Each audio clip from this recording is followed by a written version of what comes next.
God is the greatest, God is the greatest, God is the greatest, God is the greatest. There is no God except God alone. Alhamdulillah Rabbil Alameen, ashhadu an la ilaha illallah wahdahu la sharika lah. Praise be to God, Lord of the universe. I bear witness that there is no God but God. So today's sermon is going to focus on the idea of praying behind hypocrites, basically, right? We've addressed some of these topics before, but this is a bit more of a comprehensive breakdown, categorizing the groups and refuting specifically some people's notion of some verses not applying. And what they're doing is they're looking for allegorical meanings, right, to twist the meanings of God. This is called the Mutashabihat, or the multiple meanings in 3:7. So in 12:106, God is saying, the majority of those who believe in God do not do so without committing idol worship. And Rashad confirmed this, that hypocrisy is a lack of belief, and also the majority of people on earth will be idol worshippers. And so I had this debate with a hypocrite, let's be real, and he said, so I gave verse 9:17, and it says, idol worshippers are not to frequent the Masjid of God. And it says, well, hypocrites are not idol worshippers. And that's not true. In fact, there are only idol worshippers here. The only difference between, let's say, a Sunni and a hypocrite is one idolizes Muhammad, the other idolizes their ego. We idolize God. God is paramount in our existence. So if ever you fall into your ego, if ever you think your opinion overrides the Quran or the messenger, or someone that's speaking the truth from the messenger, you're idolizing yourself. And that is hypocrisy. Hypocrisy is the acting of faith when you actually share disbelief. So you're not trying to impress God, or you're not thinking about God. You're thinking about the people. You're thinking about, oh, what's this person going to say? If I do this, they're going to see how smart I am or how good I am or whatever, right? So they're more intent on what people say instead of what God is presenting. So the criteria of the kafir, the believers, and the hypocrites are clearly presented in the very, very first verse of the Baqarah. So 2:6, this is the kafir or the disbeliever.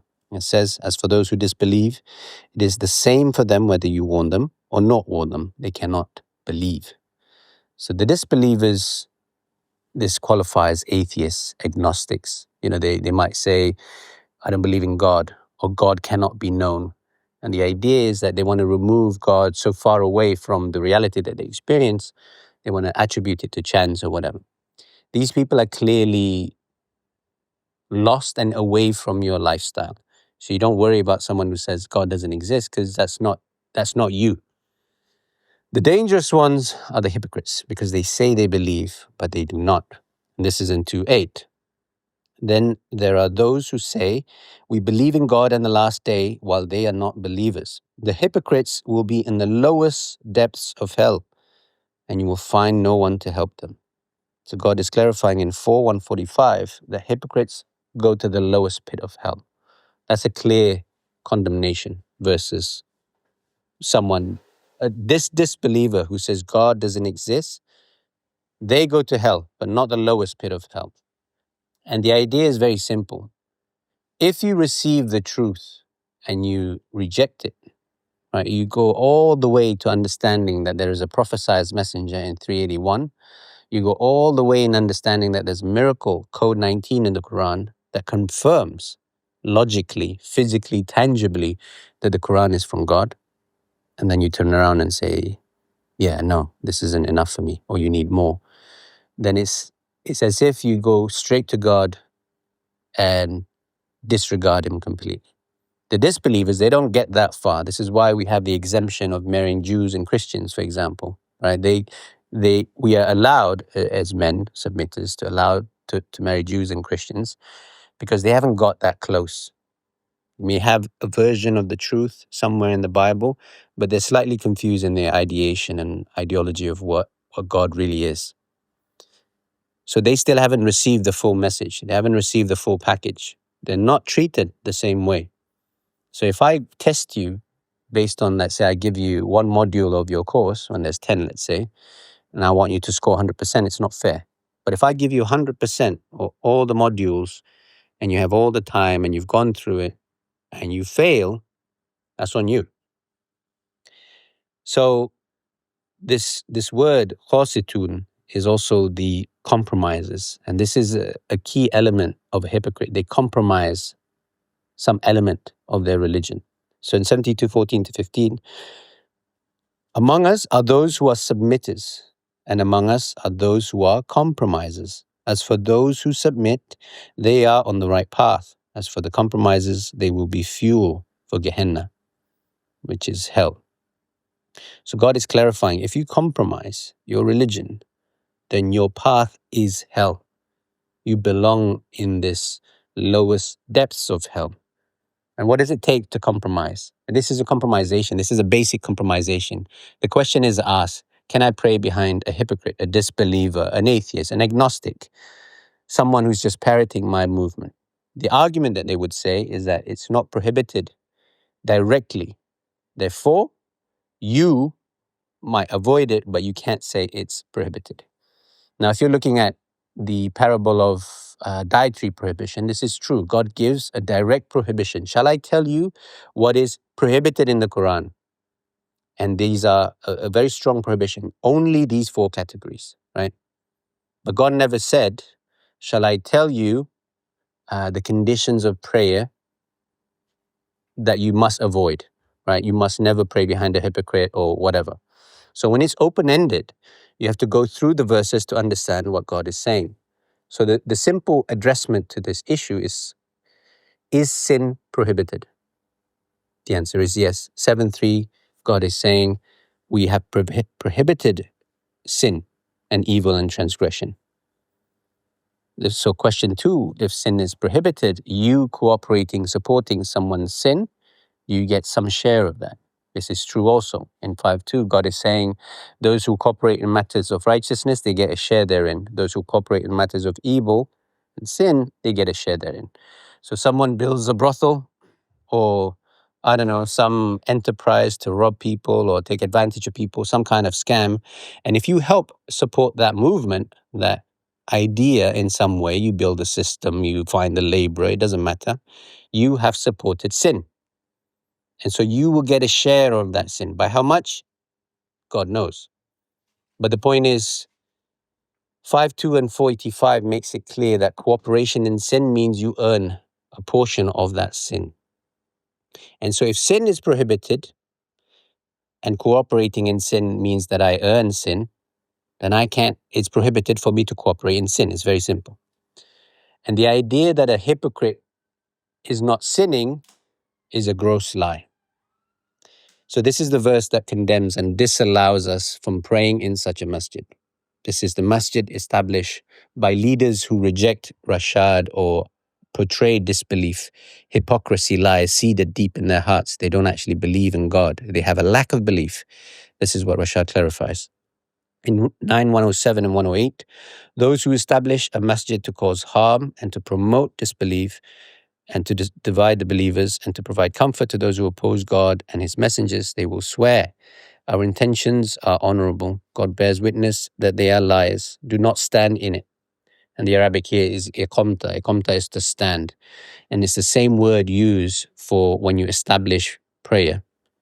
For example, in the, 5:6 for the wudu? وَإِذَا قُمْتُمْ إِلَى الصَّلَاةِ, when you establish prayer. Even for meditation is the same root word, qawm, to stand, to establish, which is a form of erecting the foundation of your religion. This is what they will say, right? They will swear, our intentions are honorable. God bears witness that they are liars. Do not stand in it. A masjid that is established on the basis of righteousness from the first day is more worthy of your standing therein. So both the words masjid and building, bunyan, clearly showcasing that masjid is not defined by its physical architecture, but by the spiritual intention and practices within it. Right? So God is giving you an understanding that the establishment of the masjid doesn't have to have a moon or a crescent on the sky. Doesn't have to be, bricks and mortar that you're building together to say this is a masjid. Your house could be a masjid. But it depends on how you establish this masjid, right? When you come home, the reason you feel like this is home, is some of the things you do for it. Maybe you erect it with some, adornments or whatever. When you come in, this is my home. It's not just the building. So the establishment is based on the spirit of what you're creating in that building, that bunyan or the masjid. And so if I establish this masjid on the basis of rejecting the messenger of God, let's say I say, for a simple argument, that insurance is not prohibited, which Rashad clarified is prohibited, then I have established this masjid on the basis of rejecting the messenger, specifically that he is mistaken, specifically that God is mistaken. Anyone who does that is the worst kind of enemy, because they mingle with you, they seed with you, and they share the same space that you share. And their disbelief is not apparent, right? When you pray or they say they believe in God and everything else, they sound exactly the same. And then all of a sudden they fight you on this one basic notion, right? Rashad clarifies that America will be the heart of submission. This is a prophecy. And you will see tooth and nail people fight this. Submitters, quote unquote, submitters globally say, oh, I can't accept that. America has ABC failings. Well, it doesn't matter what you think. It doesn't matter what you've been corrupted to believe as a traditional Muslim, where you came from. If this is God's promise, you accept it. And the response of the believers when commanded or enjoined to worship God is we hear and we obey. Rashad says this is the heart of submission. This is God's greatest gift. It's the only country that has in God we trust in their bills. There's bills, I can't remember which nation it is, their currency, it has the dual shahada. So in their currency is God, there's no God but God, and Muhammad is the messenger of God. They commit shirk every transaction. Every bit of money that they transact, they're showcasing their disbelief. So that masjid will be established on the foundation of corruption. It doesn't matter if it's this house. If you establish that masjid as that corrupted seed, I am not allowed to stand in it, ever. This is 9107, 108. They're promoting disbelief. That's the idea, and that's a key word, promotion. Right? The building itself is immaterial without the people within it that's promoting disbelief. If you support them, you share their sin. And if you say it's not a sin, you've nullified all your works. Repent. Tubulullah.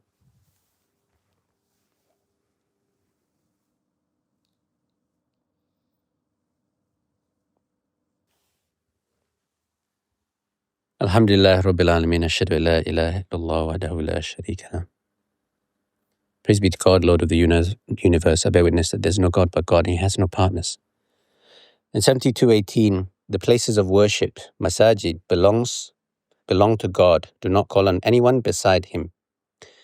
So, a masjid of God can only call upon God. You can't say, Assalamu alayka ayyuhan nabi.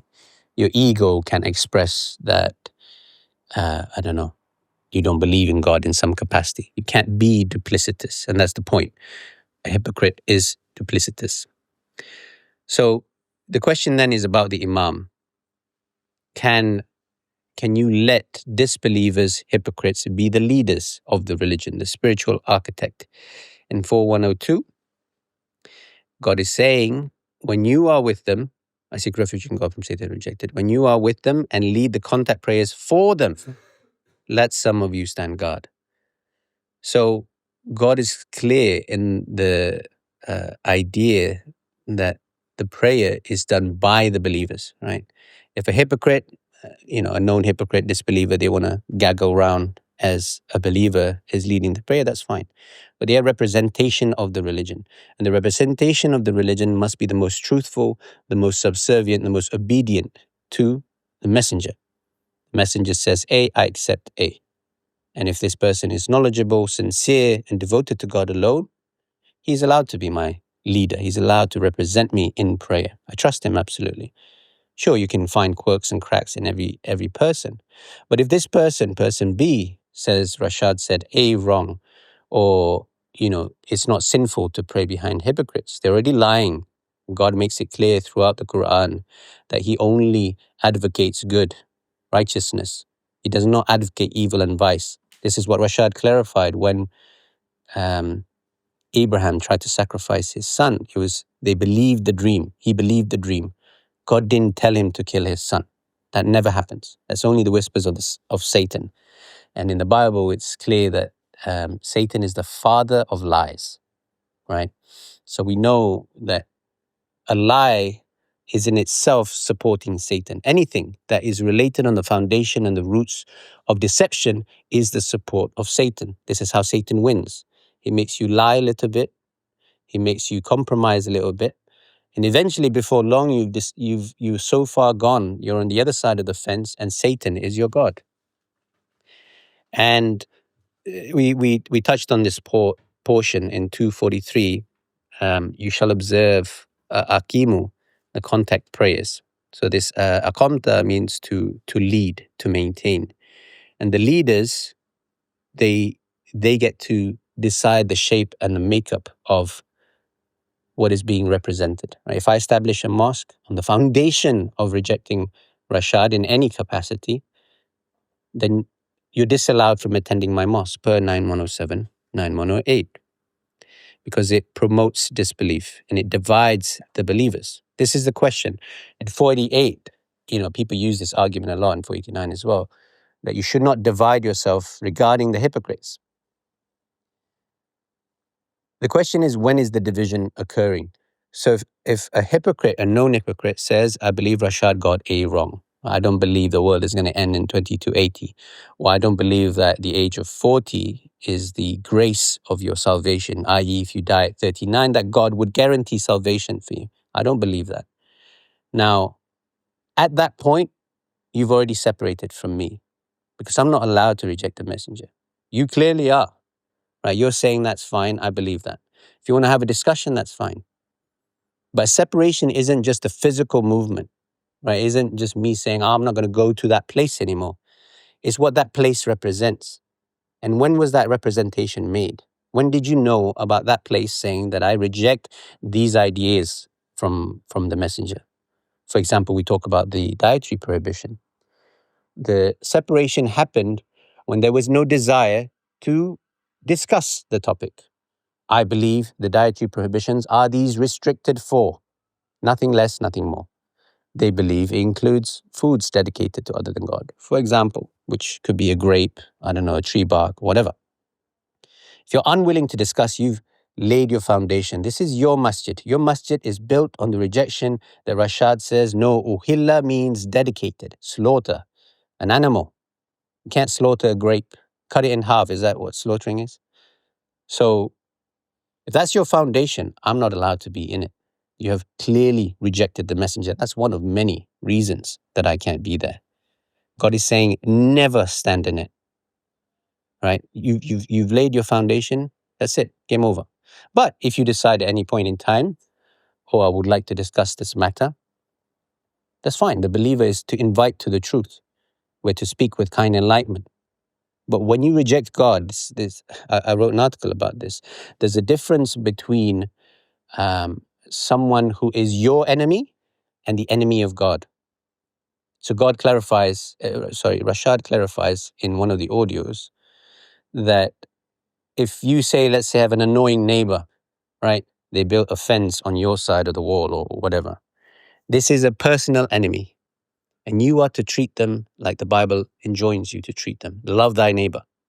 Treat them in the nicest possible manner.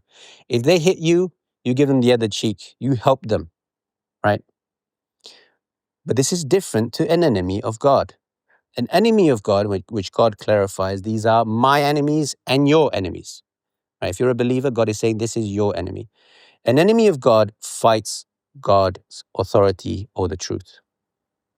When God said to Satan, prostrate to this being that I've made, the human, Satan failed that. He was an enemy. He was debased. He was relegated, lowered, debased to a low function, kana min al-jinn. So an enemy of God, you are to run away from. Rashad says in one of the audios that there's an Ahmadiyya mosque here. It's open 24/7. You can go at any time. But I'm telling you to run away from it. So even he's saying you shouldn't come near these people because they are enemies of God. That's a difference. So if I have a personal enemy, I'm enjoined to love them, to care for them, to be nice to them, invite them. And God says, so that your worst enemy can be your best friend. But if they are an enemy of God, that's a different game entirely. So 39:45, this is a key mark of whether this person is an enemy of God or just some guy you don't like. When God alone is mentioned, the hearts of those who disbelieve in the hereafter shrink with aversion. But when others are mentioned beside him, they become satisfied. So this is the foundation of idol worship, that God alone is not sufficient. And ultimately, when you want to think about a hypocrite, this is the verse that tells you who they are. Have you seen the one whose God is his own ego? Will you be his advocate? This is in 25:43. And also 45:23, the same argument. So if you believe that you are right and your prayer is fake, basically, you stand lazily to pray, that's what the hypocrites do. You're not thinking about God. You're not thinking about the fact that you will meet him and he will judge you. You're thinking about, oh, what are the people going to think? You're thinking about social comfort, which isn't the purpose of this life. You shouldn't care about anyone next to you, the best friend, the longest mate that you've ever known. It doesn't matter. If they declare themselves as enemy of God, they become automatically your enemy. But if they show any semblance of sincerity, and Rashad clarified that if they are hopelessly stuck in disbelief, game over. But if there's an iota of hope for them, then you treat them the way that the angels and God treats them. That everyone is a potential submitter until the day of death. So if there's hope, they say, yeah, I don't know about hadith. I love it, it's blah, blah, blah. But some makes me feel uncomfortable. There's a glimmer of hope. Okay, this person I can deal with. But if they say, nah, I will never abandon the hadith. This is directly from Muhammad. I have to obey this. This is a law outside the Quran that has been authorized, da, da, da. No, that person is an enemy of God. You are to run away from them. So we've addressed 5:2, 70-18. And God is telling us that we should hold on fast to God's rope. You shall hold fast to the rope of God, all of you, and do not be divided. 1 of 3. So the rope of God extends to those who trust in him absolutely. In 20-15, this is the verses that Muslims everywhere get it wrong. It says in the Arabic, "Man kana yadhunnu an la yansuruhu Allah fi dunya wal akhirah, falyamdud bisababin ila as-sama' thumma liyaqta'. Falyandur hal yudhibanna kaiduhu ma yaghidhi." Whoever thinks that God can't support him in this life and in the hereafter, and the word there is sabab, to extend a relation or a rope to the sky. Extend a rope to the heavens, to your creator in the heaven, and cut all ties. So if you worried about your mate, worried about your mom, your dad, your boss, your, I don't know, paycheck, some asset that you might have, God is saying, extend a rope to the Almighty, cut all those ties. And you will see that He will eliminate everything that bothers you. You start realizing, actually, if I don't have this thing that I thought I needed, my family, my wealth, my stature, my fame, whatever, you realize, actually, no, I'm enough. I still have the ability to praise God. I still have the ability to eat, be in comfort, be protected. If I don't have those, oh, look, the system takes care of you, and the system is generated and preserved by God. And 729, to pray alone is better than to pray, because the religion is not meant to be a social peering of, oh, you believe this, I believe this, let's hold hands. That's ideal if you have a congregation. But God is saying in 115 and 6, if you obey the majority, they will divert you from the path of God. And if you obey your ego, clearly you've nullified all your works. Idol worship is unforgiven. In 729, God is saying, say, my Lord advocates justice and to stand devoted to him alone at every place of worship. You shall devote your worship absolutely to him alone. So the devotion of worship relies on submission. It's in your spirit. It isn't in your prostration, in your action. It's your everyday being. Your God is whatever occupies your mind the most. If your God is this person who's telling you that it's prohibited to pray behind hypocrites, and you dislike this person, you're fighting this person, and this is the entirety of your existence, that is now your God, not God. If you're focused on God, someone says the truth, you investigate it in the Quran, you move on.